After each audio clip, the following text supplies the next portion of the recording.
নিজ কার্যালয়ে না গিয়ে বিভিন্ন মন্ত্রণালয়ে আকস্মিক পরিদর্শন করছেন প্রধানমন্ত্রী তারেক রহমান। এই মুহূর্তে সচিবালয়ে আছেন সহকর্মী প্রসূন আশিস, সরাসরি যাচ্ছে তার কাছে। প্রসূন,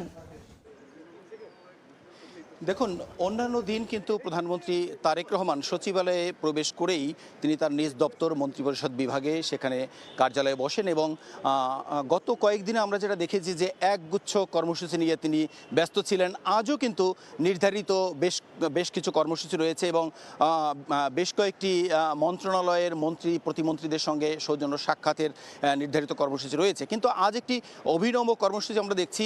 তিনি প্রবেশ করেই সচিবালয়ে প্রবেশ করে গাড়ি থেকে নেমেই তিনি এখান থেকে পায়ে হেঁটে ঠিক সচিবালয়ের অপর প্রান্তে যেখানে ৬ নম্বর ভবন রয়েছেন, সেই ৬ নম্বর ভবনের মূলত ৬ নম্বর ভবনে বেশ কয়েকটি মন্ত্রণালয় রয়েছে, সেই মন্ত্রণালয়গুলো আকস্মিক পরিদর্শন করেছেন আজকে। হঠাৎ করেই এই পরিদর্শনে মূলত পরিদর্শনকালে তিনি নির্দেশনা দিয়েছেন। আমরা এই মুহূর্তে দেখতে পাচ্ছি যে বেশ কিছু মন্ত্রণালয় পরিদর্শন করে প্রধানমন্ত্রী ধীরে ধীরে ওনার নিজ দপ্তর মন্ত্রিপরিষদ বিভাগে তিনি এগিয়ে আসছেন। এর আগে তিনি ৬ নং ভবনের বিদ্যুৎ মন্ত্রণালয়, বিদ্যুৎ জ্বালানি মন্ত্রণালয়, তার সেই মন্ত্রণালয়ের দোতলায় অবস্থিত এবং তার উপরে ৩ তলায় অবস্থিত নারী ও শিশু মন্ত্রণালয়, এর উপরে আছে পানি সম্পদ মন্ত্রণালয় এবং তার উপরে প্রাণী সম্পদ মন্ত্রণালয় এবং ৬ষ্ঠ তলায় রয়েছে প্রাথমিক ও গণশিক্ষা মন্ত্রণালয়। এতগুলো মন্ত্রণালয়ে তিনি পায়ে হেঁটেই তিনি পরিদর্শন করেছেন এবং মন্ত্রণালয়ের কর্মকর্তা কর্মচারীদের তিনি দিক নির্দেশনা দিয়েছেন। এর পরপরেই ওই ভবন থেকে নেমে তিনি মূলত পাশের আরেকটি ভবনে, যেটি ৫ নম্বর ভবন, সেই ভবনের গৃহায়ণ ও গণপূর্ত মন্ত্রণালয়ে তিনি প্রবেশ করেছেন। সেখানেও তিনি পরিদর্শন করেছেন, আকস্মিক পরিদর্শন করেছেন। সেখান থেকে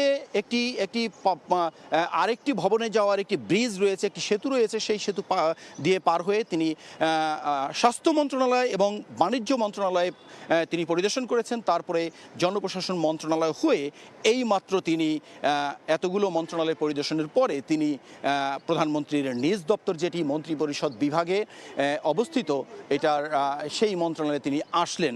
তো এতক্ষণ আমরা যেটা দেখছিলাম যে সকালে অন্যদিন এসে যেমন নির্ধারিত কর্মসূচিতে ব্যস্ত থাকেন, আজও অনেকগুলো কর্মসূচি রয়েছে, হয়তো দিনভরেই তিনি ব্যস্ত সময় পার করবেন। কিন্তু তার আগে এই যে আকস্মিক পরিদর্শন, এই পরিদর্শনকালে তিনি বিভিন্ন মন্ত্রণালয়ে, আমরা যেটি দেখছি প্রায় ৮টি মন্ত্রণালয়ের কর্মকর্তা কর্মচারীদের তিনি দিক নির্দেশনা দিয়েছেন এবং নিজেই হঠাৎ করে এই পরিদর্শনটি করলেন। এটি মূলত আমরা যেটা জানতে পেরেছি যে গণমাধ্যম কেন, কর্মকর্তা কর্মচারীরা বিভিন্ন মন্ত্রণালয়ের তারাও কিন্তু এটা জানতেন না। তো হঠাৎ করে এই পরিদর্শনের ফলে কর্মকর্তা কর্মচারীদের সঙ্গে আমরা কথা বলেছি, তারাও বললেন যে আমাদের মধ্যেও একটি সচেতনতা তৈরি হবে যাতে যথাসময়ে আমরা সচিবালয়ে প্রবেশ করি, অফিসে আসি। মূলত এই ছিল সচিবালয় থেকে সবশেষ তথ্য। এখন প্রধানমন্ত্রীর সঙ্গে যেসব কর্মসূচিগুলো থাকবে, সেই কর্মসূচিতে যে কর্মসূচির ফলে যে কথাগুলো আমরা পাবো, যে সিদ্ধান্তগুলো পাবো, সেগুলো পরে জানিয়ে দিতে পারবো। সরাসরি যুক্ত ছিলাম সচিবালয়ে।